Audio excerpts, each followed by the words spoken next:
History, a premier and paramount priority for progress of a people, arguably the single most important cultural property. It is the great unifier of all societies, from classical to contemporary. It is the shining beacon that restores vision to the blind. It is imperative that we create a unified effort to learn from it, that we may emulate its successes and prevent repeating its mistakes. For without history, we are without purpose. We are without identity. Welcome to the gray area, where we examine history in hindsight. January 19th, 1793, King Louis XVI was tried by a French convention, found guilty of sedition and treason, and sentenced to the guillotine. 1856, after spending 5 years enslaved in a free state, Bridget Biddy Mason challenged Robert Smith for her freedom. On January 19th, this day, in 1856, she petitioned the court for freedom, not only for herself, but her extended family, consisting of 13 women and children. Los Angeles District Judge Benjamin Hayes took 3 days before handing down his ruling in favor of Bridget Biddy Mason and her extended family, citing California's 1850 Constitution, which prohibited slavery. 1861, the state of Georgia secedes from the Union. 1915, more than 20 people were killed when Germany bombs England from Zeppelins for the first time. 1937, Howard Hughes set a transcontinental air record. He flew from Los Angeles to New York in just 7 hours, 28 minutes, and 25 seconds, an average airspeed of 372 miles per hour. 1949, the salary of the President of the United States was increased from $75,000 to $100,000, with an additional $50,000 expense allowance for each year in office. 1969, in protest against the Russian invasion in 1968, Czechoslovakian student Jan Palach set himself on fire in Prague's Wenceslas Square. 1971, at the Charles Manson murder trial, the Beatles' Helter Skelter was played. At the scene of one of his gruesome murders, the words Helter Skelter were written on a mirror. 1981, the US and Iran signed an agreement paving the way for the release of 52 Americans who were imprisoned for more than 14 months and for arrangements to unfreeze Iranian assets and to resolve all claims against Iran. 1983, China announces that it was banning 1983 purchases of cotton, soybeans, and chemical fibers from the United States. Why? China nationalized agriculture. 1996, then First Lady of the United States, Hillary Clinton, was subpoenaed to appear before a federal grand jury.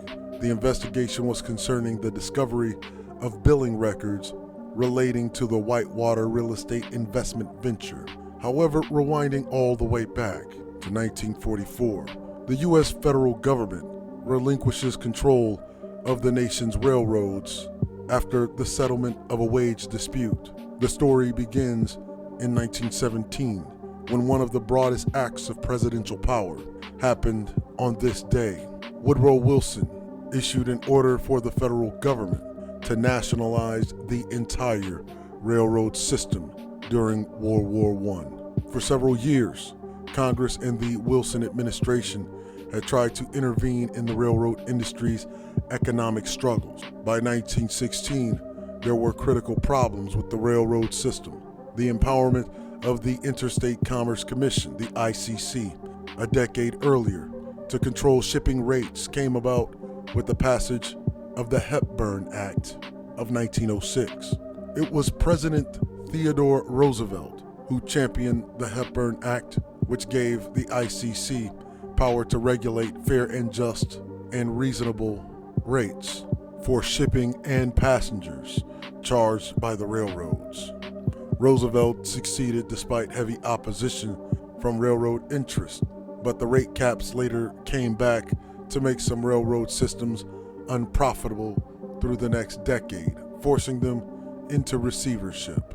The railroad industry also saw the threat of a strike in 1916 as workers sought better conditions. Congress sought to head off the strike with the passage of what would become the Adamson Act, which gave some unionized railroad workers a standard 8-hour workday. However, railroad owners balked at honoring the 8-hour workday.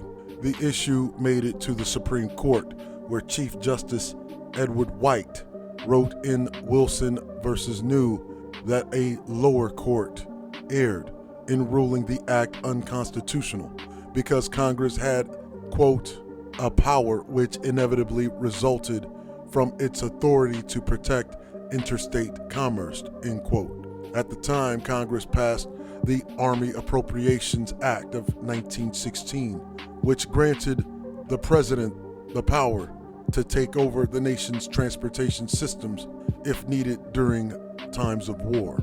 The railroad system faltered under the heavy demands of a wartime economy in 1917, resulting in materials being unable to be loaded and shipped on trains. December 26, 1917, President Wilson issued a declaration to nationalize the railroad system, and he ordered Secretary of War Newton Baker to take possession of all of the railroads.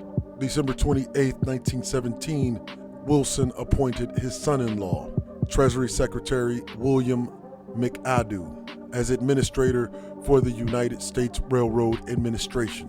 During 1918, Congress passed an act that guaranteed that the railroad system would return to private control within 21 months of a peace treaty signed by the United States.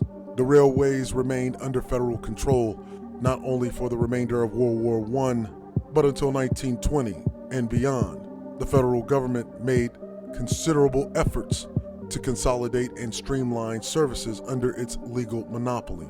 More than 100,000 railroad cars were built using standardized designs, and an estimated $1 billion was invested in transportation systems. And it is the reason why even to this day, the railroad systems use standardized cars. However, Congress then needed to change the conditions that reverted control of the railroads back to the private sector, since the Senate did not ratify a peace treaty after World War I.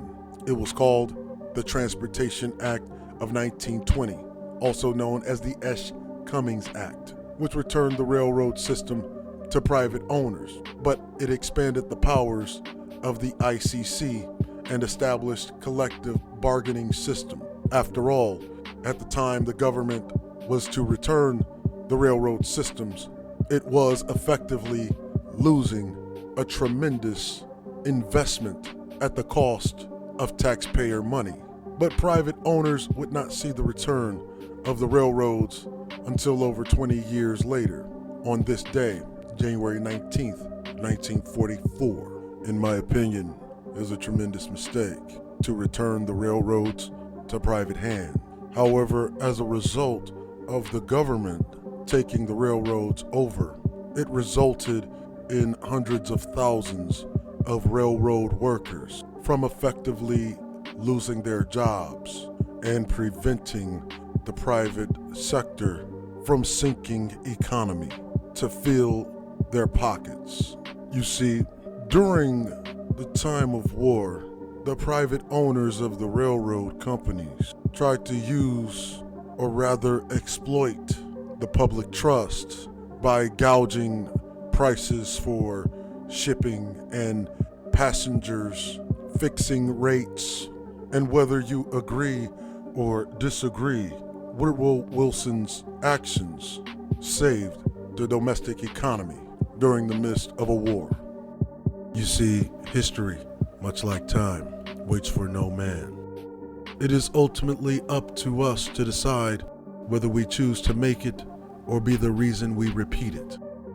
However, no matter what side of it that you stand on, you can only learn from it by looking at history in hindsight.